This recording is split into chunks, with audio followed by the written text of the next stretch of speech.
America और Iran की आज ऑफिशियली जंग खत्म हो गई है, लेकिन जो शिकस्त अमेरिका को हुई है, तारीख में ऐसी शिकस्त शायद ही कभी किसी मुल्क को हुई हो। ना अफगानिस्तान में ऐसी शिकस्त हुई, ना वियतनाम में हुई, ना किसी और जगह पर हुई। ना चाइना ऐसी शिकस्त दे सका, ना रशिया दे सका जो ईरान ने शिकस्त दे दी। तकरीबन तमाम की तमाम शराइत ईरान की मान ली गई और इन शराइत में जो कुछ है सुनकर आपके रोंगटे खड़े हो जाएंगे। लेकिन आप ये देखें कि जो सबसे बड़ा रिलीफ मिला है, सबसे बड़ा रिलीफ ईरान को ये मिला है कि यूरोप से लेकर अमेरिका से लेकर सारी दुनिया ईरान पर पाबंदियां हटाने के लिए तैयार हो गई है। ये इतना बड़ा ब्रेक थ्रू है, इतना बड़ा ब्रेक थ्रू है कि नेतन्याहू ने डोनाल्ड ट्रंप से कहा कि तुमने मरवा दिया है हमें। तो आगे सुनिए जरा डोनाल्ड ट्रंप ने क्या कहा। डोनाल्ड ट्रंप ने उसको कहा कि मैं अगर ना होता तो ईरान सिर्फ 2 घंटे के अंदर अंदर इजराइल को खत्म कर देता, और ये मैं हूं जिसने ये सारे मामला तय करवाए हैं, वरना आज तुम इस कुर्सी पर सलामत ना होते। 2 घंटे के अंदर अंदर वो इजराइल को खत्म कर देता एटम बम बनाकर। देखें, ये तो कहने की बातें हैं ना, असल कहानी जरा आप समझ ले हुआ क्या है। जो नुकात है उसमें सबसे पहले ये बात सामने आई है कि ईरान तमाम के तमाम जितने भी महाज हैं उस पर लड़ रहा है। अमेरिका तमाम महाजों पर उसके साथ ये जंग खत्म करेगा। वो लिबनान है, वो यमन है, वो ईरान है, वो जितने महाज उसने के वो सारी जगहों पर आज जंग खत्म होगी। अमेरिका नाकाबंदी फौरी तौर पर खत्म कर देगा। 19 तारीख को स्विट्जरलैंड में ये डील हो रही है। जैसे ये डील साइन होगी उसके फौरी बाद अमेरिका ये पाबंदियां हटा देगा, यानी वो यहां से चला जाएगा। और अगला मरहला, यानी आप अंदाजा कर लें कि अमेरिका के फौजी भी जाएंगे यहां से। यानी अब वो इसमें मेंशन नहीं कि वो अड्डे छोड़कर जाएंगे, क्या होगा, लेकिन कम से कम यहां से फौजी उसके जाएंगे। इसके बाद अपनाए हॉर्मस ओपन हो जाएगा। अपनाए हॉर्मस ओपन हो जाएगा, ईरान उसको ओपन कर देगा और ईरान लेटर ऑन कुछ अरसे के बाद वहां से फीस चार्ज करना शुरू कर देगा हर शिप की। लेकिन उसको सर्विस का नाम दिया जाएगा या उसको जो भी नाम दिया जाएगा वो एक अलग बात है। उसके बाद ईरान पर जो पाबंदियां लगी हुई हैं वो खत्म होना शुरू हो जाएंगी। यानी आप एक तरफ तो ये समझ लें कि इस सारी सूरत हाल में आज खास तौर पर E4 नेशंस बरतानिया, फ्रांस, जर्मनी और इटली, इन्होंने कहा है कि ये तो पाबंदियां हटाने के लिए तैयार हो गए हैं। जैसे ही डील होगी ये तो पाबंदियां सारी हटाने के लिए तैयार है। अमेरिका भी पाबंदियां हटाने के लिए तैयार है। ईरान इंटरनेशनल मार्केट में तेल फेंकेगा। तेल की कीमतें $40-50 बैरल आप एक्सपेक्ट करें। देखिए, आज मार्केट ओपन हुई तो गैप के साथ ओपन हुई। 78 तक यूएस ऑयल इस वक्त ट्रेड कर रहा है। तो आप ये सोचिए, गिरते गिरते जब ये सारा मामला होगा तो इंटरनेशनल जो ऑयल है ये कम से कम भी 50-60 पर आ जाएगा आहिस्ता आहिस्ता, जैसे जैसे साइन होते जाएंगे। लेकिन जैसे ईरान तेल देना शुरू होगा ये 40-50 के दरमियान आ जाएगा। ये सबसे बड़ी डेवलपमेंट है। उसके बाद जो असल बात है, $300 अरब ईरान को दिए जाएंगे कि आपका जो नुकसान किया है इस जंग में वो पूरा करने के लिए। उसका मैकेनिज्म क्या तय होगा ये लेटर ऑन डिसाइड किया जाएगा। लेकिन $300 अरब रिकंस्ट्रक्शन प्लान के हैं, $14 अरब और उसके बाद $10 अरब, ये टोटल तकरीबन $24 अरब बनते हैं ईरान के एसेट से। ये रिलीज किए जाएंगे, जिसमें से $12 अरब इनिशियली रिलीज फौरी तौर पर किए जाएंगे। उसके बाद 60 दिन के बाद जब ये सारा मामला हो जाएगा, ईरान देख लेगा तमाम चीजों को, फिर न्यूक्लियर पर बातचीत होगी। यानी अभी कोई ऐसी सूरत हाल नहीं। यूरेनियम ईरान में ही रहेगा। ईरान के मिसाइल पर किसी तरह की कोई बात नहीं होगी। ईरान के ड्रोन्स पर कोई बात नहीं होगी। और रेजिस्टेंस ग्रुप यानी जो हिजबुल्लाह है, यमन है, या किसी पर किसी तरह की कोई बात नहीं होगी। आप ये बताएं, तमाम की तमाम शराइत जितनी भी हैं वो सारी की सारी ईरान की है। ईरान कह रहे एटम बम नहीं बनाएगा, वो मुआहदे की तस्दीक करेगा, वो मामला तय करेगा, और मिसाइल प्रोग्राम पर यानी किसी तरह की कोई बात नहीं होगी। अब आप बताएं कि इस जंग के अंदर सबसे ज्यादा फायदा किसका हुआ है। देखिए, ओबामा दौर में तो उनके तकरीबन $1.5-2 अरब के अनफ्रोजन एसेट थे, और फिर ये वो यहाँ तो $24 अरब वो ले रहे हैं। $300 अरब का नुकसान पूरा करें, पाबंदियां हटा रहे हैं। अपना हॉर्मस उनका है, साथ ओमान उनके साथ मिलकर डील करेगा। इस पूरी जंग ने अमेरिका को उड़ा कर रख दिया है। इतनी बुरी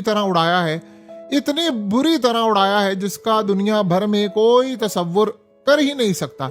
यानी आप अंदाजा करें कि इस वक्त डोनाल्ड ट्रंप के बारे में जो बकवासियात इस वक्त जारी हैं, वो आप इजरायली मीडिया पर देखिए। वो कहते हैं कि इसने ना कैलकुलेट किया, इसने ईरान को अंडर एस्टिमेट किया, उसने वो गलती की और ये सारा कुछ किया, और उसके बाद ना कोई जंग होगी ना कोई और मामला होगा, पूरी तरह दुनिया बहाल होने के लिए जा रही है। ये तारीख की सबसे बड़ी डील है। और उसमें देखिए पाकिस्तान ने तो किरदार अदा किया है, लेकिन कतर ने ऐन मौके पर जो किरदार अदा किया है उसमें ट्रंप भी उसको अप्रिशिएट कर रहा है और पूरी दुनिया कर रही है कि उन्होंने एक लाजवाब किरदार अदा किया। पाकिस्तान तो काफी अरसे से कोशिश कर रहा था और पाकिस्तान ने रोल प्ले किया, काफी हद तक रोल प्ले किया, लेकिन कतर ने ऐन मौके पर आकर इस डील को फाइनलाइज करने, जिसे आप समझते इंक। आप सोचे आज क्या सूरत हाल हुई। आज सुबह चीजें सामने आई नेतन्याहू की जानिब से कि जी वो मैं तो इस डील को मानता नहीं हूं और मैं तो जी पूरी तरह इस डील को खत्म करूंगा, मैं अपने मामला रखूंगा। यानी मुआहदे की जो तमाम शिकें हैं वो ईरान की सुप्रीम नेशनल सिक्योरिटी काउंसिल ने तय की, लिफाजी और ड्राफ्ट सब उसने फाइनल किया। रात होने क्या लगा था, इन्होंने किया कल लिबनान पर इजराइल ने अटैक, और लिबनान पर अटैक करने के बाद ईरान ने रात को कहा कि हम अटैक करने जा रहे हैं, एयर स्पेस उन्होंने अपनी बंद कर दी। उसी वक्त डोनाल्ड ट्रंप ने उनको $12 अरब ऑफर किया और कहा कि मैं अभी साइन कर रहा हूं, ये जंग खत्म कर रहा हूं, आपने किसी सूरत लड़ाई नहीं करनी, आज ही रात डील फाइनल करेंगे और आपकी सारी शराइत मानने को तैयार हूं। तो रात से लिबनान समेत ईरान के खिलाफ तमाम महाजों पर फौरी तौर पर लड़ाई रोक दी गई, इनकी नाकाबंदी, ये वो तमाम चीजें खत्म। यानी आप ये सोच लें कि ईरान ने अमेरिका को जो बातें कही, जो बातें, अब 2 मिनट के लिए सोचें, जंग से पहले क्या था, कोई इन चीजों पर बात नहीं हो रही थी। ईरान ने कहा था मैं एटम बम नहीं बनाऊंगा, बस तुम जंग ना करना। अब अपना हॉर्मस भी उनका, $300 अरब भी उनके, $24 अरब भी उनके, पाबंदियां भी हट रही हैं, तेल भी वो बेच रहा है, ना हिजबुल्लाह पर बात, ना मिसाइल पर बात, ना ड्रोन्स पर बात, ना किसी और चीज पर बात। और अब आप बताएं कि इस सारी की सारी सूरत हाल में ट्रंप का सियासी मुस्तकबिल अब खात्मे की तरफ जा रहा है। देखिए बराक ओबामा वाली डील खत्म करके इससे बड़ी डील ईरान को दे दिया उसने। आप ये सोचें कि $12 अरब से ईरान फौरी लेगा, मुज़ाकरात कामयाब हो या ना हो। शुरू ही इस शर्त पर हुए कि भाई $12 अरब तो तुमने देने ही देने। ईरान ने सिवाय अपनाए हॉर्मस के तमाम शराइत मनवा लिया। यानी अपनाए हॉर्मस में ये मामला हुआ है कि वो लेटर ऑन फीस चार्ज कर सकेगा, यानी जल्द अज जल्द जो फीस चार्ज है वो ये है। तो अब इस सूरत हाल में ट्रंप को अंदाजा हुआ कि भाई इजराइल को ईरान तो नहीं छोड़ने वाला। तो रात को आपको पता है नेतन्याहू को उसने कहा मैं ना हूं ना आज, तो ये तुम्हें खा जाए, तुम्हें उड़ा कर रख दे, तुम्हें पता भी ना चले। सो इस तरह की जब सूरत हाल होती है तो जाहिर सी बात है एक परेशानी वाली चीजें तो सामने आती है ना, अमेरिका के लिए भी और इसराइल के लिए भी। ये असल में वो पॉइंट है जिसको ना इसराइल समझ पाया ना कोई और समझ पाया, और कहानी यहां पर आकर खत्म नहीं होती। कहानी यहां पर खत्म होती है कि अमेरिका इस पूरी की पूरी लड़ाई में खत्म हो गया है, यानी उसके पास अब देने के लिए कुछ भी नहीं है। अब उसके अलावा वो क्या कर सकता है। इजराइल ने कहा नहीं मैंने लड़ाई करनी, उसने कहा बंदे के पुत्र बन जाओ, अब लड़ाई वाली कोई सूरत हाल नहीं होगी। आज आप देख लें कि मिडिल ईस्ट में जश्न मनाया जा रहा है, अवाम सड़कों पर निकले हुए हैं, सारी शराइत, ये बात आप छोड़ दें कि क्या शराइत मानी गई क्या नहीं मानी गई। आप ये देखें कि इस जंग को बंद करने में जो अमेरिका का नुकसान हुआ है, आज डोनाल्ड ट्रंप को ये बात समझ आ रही है कि काश ये मैं जंग ना छेड़ता, काश ये मैं जंग ही ना छेड़ता, और अगर मैं ये जंग ना छेड़ता तो आज सुकून होता पूरी दुनिया के अंदर, और कम से कम जो अमेरिका की रेपुटेशन है वो भी बहाल रहती। अब आप ये सोचें ईरान क्या कुछ नहीं करेगा, इन पैसों से तेल बेचेगा, वो इंडिया को देगा, इंडिया को जब सस्ता तेल मिलेगा तो वो क्या करेंगे। यानी अमेरिका के लिए सबसे बड़ा झटका क्या लगा है कि अगर तेल की कीमतें $40-50 बैरल पर आ जाती हैं तो उनकी कंपनीज क्या करेंगी, तो बैंकरप्ट हो जाएंगी आहिस्ता आहिस्ता। और वो जो ड्रीम प्रोजेक्ट था रिजीम चेंज का, वो आयतुल्लाह को फारिग करने का, वो फलाने को करने का, उसका क्या बनेगा, तो सारे का सारा खत्म हो गया। तो कुल मिलाकर अब ये सूरत हाल जो सामने आई है उसमें अमेरिका को रिलीफ मिला है। आपको ये लग रहा है, हमें ये लग रहा है कि जो अमेरिका को रिलीफ मिला है उसको सोचना भी गलत होगा।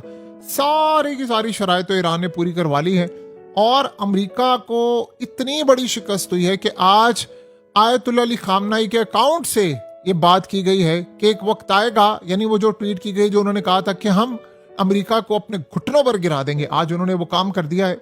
और आप अंदाजा कर लें कि ईरान डटा रहा, उन्होंने कहा जी हमने पीछे नहीं हटना, हम मारेंगे मारेंगे। 4 दफा अमेरिका ने दोबारा सीज फायर के दौरान हमला किया, चारों दफा उन्होंने जवाब दिया। तो उनको लगा कि नहीं यार ये पागलपन है, ये खत्म नहीं होगा। बहरहाल दुनिया के लिए बहुत ही अच्छी पॉजिटिव न्यूज।